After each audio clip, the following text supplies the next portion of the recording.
ಬಿಜೆಪಿಯಿಂದ ಯಲ್ಲಾಪುರ ಶಾಸಕ ಹೆಬ್ಬಾರ್ ಶಿವರಾಮ್ ಹೆಬ್ಬಾರ್ ಉಚ್ಚಾಟನೆ ಪಬ್ಲಿಕ್ ಟಿವಿಗೆ ಹೆಬ್ಬಾರ್ ಪ್ರತಿಕ್ರಿಯೆಯನ್ನು ಕೊಟ್ಟಿದ್ದಾರೆ. ಏನು ಹೇಳ್ತಾರೆ? ಉಚ್ಚಾಟನೆ ಮಾಡಿದ್ದು ಒಳ್ಳೆಯದೇ ಆಯಿತು ಅಂತ. ಸೇಮ್ ಇಬ್ಬರದು ಒಂದೇ ರಿಯಾಕ್ಷನ್ ಇರುತ್ತೆ.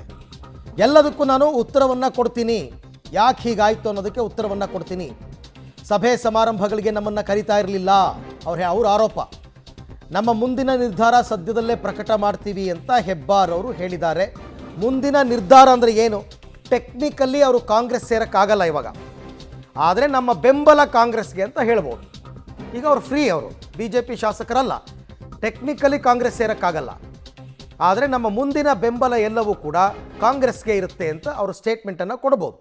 ಬಟ್ ಅವರಿಬ್ಬರು ವಾದಿಸ್ಕೊಂಡು ಬಂದಿರೋದು ಆರಂಭದಿಂದಲೂ ಕೂಡ ನಾವು ಪಕ್ಷ ವಿರೋಧಿ ಚಟುವಟಿಕೆ ನಡೆಸಿಲ್ಲ, ನಮ್ಮ ಪಕ್ಷ ವಿರೋಧಿ ಚಟುವಟಿಕೆ ನಡೆಸುವಂಗೆ ಮಾಡಿದ್ರು ಬಿ ಜೆ ಪಿ ಲೀಡರ್ಸು ಅಂತ.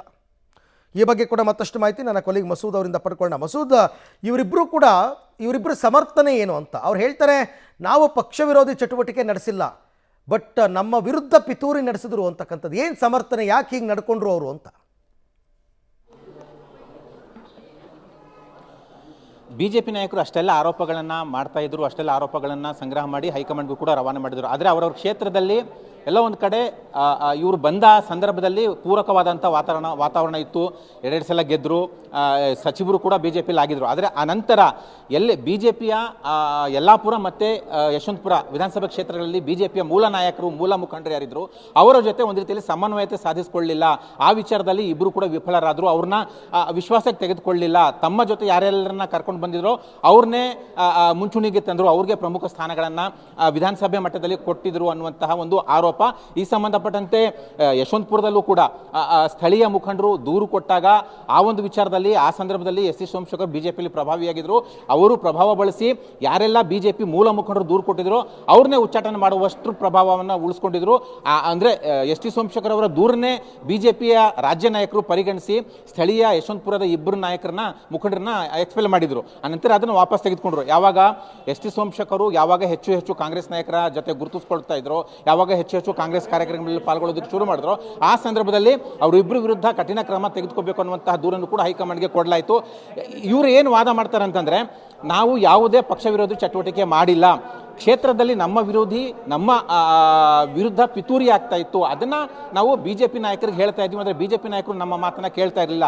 ಜೊತೆಗೆ ಒಂದಷ್ಟು ಚುನಾವಣೆಗಳು ಕೂಡ ಬಂದವು. ಮಿಡ್ಲಲ್ಲಿ ಲೋಕಸಭೆ ಚುನಾವಣೆ ಇತ್ತು, ಕೆಲವೊಂದು ವಿಧಾನಸಭೆ ಮಟ್ಟದಲ್ಲಿ ಕೆಲವೊಂದು ಸ್ಥಳೀಯ ಮಟ್ಟದ ಚುನಾವಣೆ ಕೂಡ ಆಯಿತು. ಆ ಒಂದು ಚುನಾವಣೆ ಸಂದರ್ಭದಲ್ಲಿ ನಮ್ಮನ್ನು ಪ್ರಚಾರಕ್ಕೆ ಕರೀಲಿಲ್ಲ. ಮುಖ್ಯವಾಗಿ ಲೋಕಸಭೆ ಚುನಾವಣೆ ಸಂದರ್ಭದಲ್ಲಿ ನಮ್ಮನ್ನು ಪರಿಗಣಿಸಲಿಲ್ಲ ರಾಜ್ಯ ಬಿ ಜೆ ಪಿ ನಾಯಕರು. ಅವರು ಕರೆದೇ ಇದ್ದಾಗ ನಾವು ಯಾವ ರೀತಿ ಹೋಗಬೇಕು ಅನ್ನುವಂಥ ಒಂದು ವಾದ. ಜೊತೆಗೆ ಪಕ್ಷದ ಸಭೆಗಳಿಗೂ ಕೂಡ ನಮ್ಮನ್ನು ಕರೀತಾ ಇರಲಿಲ್ಲ. ಯಾವುದೇ ಸಭೆ ಕ್ಷೇತ್ರ ಮಟ್ಟದಲ್ಲಾಗಲಿ ಅಥವಾ ರಾಜ್ಯ ಮಟ್ಟದಲ್ಲಾಗಲಿ ನಮ್ಮನ್ನು ಕರೀತಾ ಇರಲಿಲ್ಲ, ನಮ್ಮನ್ನು ಆಚೆ ಇಟ್ಬಿಟ್ಟಿದ್ರು. ಹಾಗಾಗಿ ನಾವು ಯಾವ ರೀತಿ ಅವ್ರ ಜೊತೆ ಜೋಡಿಸ್ಕೊಳ್ಳೋಕ್ಕಾಗುತ್ತೆ? ನಮ್ಮನ್ನೇ ಅವರು ಯಾವುದೇ ಸಭೆ ಕರೀದಿನ ಆಚೆ ಹಾಕ್ತಾ ಇದ್ರು. ತಪ್ಪು ಅವ್ರದ್ದು, ನಮ್ದಲ್ಲ. ನಾವು ಪಕ್ಷ ವಿರೋಧಿ ಚಟುವಟಿಕೆ ಮಾಡಿಲ್ಲ. ಜೊತೆಗೆ ಸಿದ್ದರಾಮಯ್ಯನವರು ಮತ್ತು ಡಿ ಕೆ ಶಿವಕುಮಾರ್ ಅವರನ್ನ ನಾವು ಕಾಂಗ್ರೆಸ್ ಕಾರ್ಯಕ್ರಮದಲ್ಲಿ ಭೇಟಿ ಆಗ್ತಿರ್ಲಿಲ್ಲ. ಕ್ಷೇತ್ರದ ಅನುದಾನ ಸಂಬಂಧಪಟ್ಟಂತೆ ಅವ್ರನ್ನ ಭೇಟಿ ಮಾಡ್ತಿದ್ವಿ. ಕ್ಷೇತ್ರಕ್ಕೆ ಅನುದಾನ ಅವರ ಬಳಿ ಹೋಗಿ ಕೇಳುವುದು ತಪ್ಪ ಅನ್ನುವಂಥ ವಾದವನ್ನು ಮುಂದಿಡ್ತಾ ಇದ್ರು. ಆದರೆ ಬಿಜೆಪಿ ನಾಯಕರ ಆರೋಪ ಅವರು ಕಾಂಗ್ರೆಸ್ ಕಾರ್ಯಕ್ರಮಗಳಲ್ಲೂ ಕೂಡ ಪಾಲ್ಗೊಳ್ತಾ ಇದ್ರು ಅಂತ. ಜೊತೆಗೆ ಬೆಳಗಾವಿ ಅಧಿವೇಶನ ಸಂದರ್ಭದಲ್ಲೂ ಕೂಡ ಕಾಂಗ್ರೆಸ್ ನಾಯಕರು ಕರೆದಂತಹ ಡಿನ್ನರ್ ಕೂಡದಲ್ಲೂ ಕೂಡ ಅವರಿಬ್ಬರು ಪಾಲ್ಗೊಂಡಿದ್ರು ಅನ್ನುವಂಥ ಆರೋಪ. ಆ ಸಂದರ್ಭದಲ್ಲಿ ಬಿಜೆಪಿಯಿಂದ ಏನು ಹೋರಾಟ ಪ್ರತಿಭಟನೆ ಮಾಡಲಾಯಿತು ಅಲ್ಲಿಗೂ ಕೂಡ ಅವರಿಬ್ಬರು ಗೈರಾಗಿದ್ರು ಅಂತ. ರಾಜ್ಯದ ಇಲ್ಲೂ ಕೂಡ ಬೆಂಗಳೂರಲ್ಲೂ ಒಂದಷ್ಟು ಪ್ರತಿಭಟನೆಯಲ್ಲಿ ಅವರಿಬ್ಬರು ಕೂಡ ಗೈರಾಗಿದ್ರು. ನಾವು ಕರೆದಿದ್ವಿ, ಅವ್ರು ಬರ್ತಾ ಇಲ್ಲ, ನಮ್ಮಿಂದ ಸಂಪೂರ್ಣವಾಗಿ ಅವರು ದೂರ ಆಗಿದ್ದಾರೆ, ಕಾಂಗ್ರೆಸ್ ಕಡೆ ಹೋಗ್ತಾರೆ, ಅವರು ಕಾಂಗ್ರೆಸ್ಗೆ ಹೋಗ್ತಾರೆ, ಈಗಾಗಲೇ ಗುರುತಿಸ್ಕೊಂಡಿದ್ದಾರೆ ಅನ್ನುವಂಥ ಆರೋಪವನ್ನು ಬಿಜೆಪಿ ನಾಯಕರು ಮಾಡ್ತಾ ಇದ್ರು.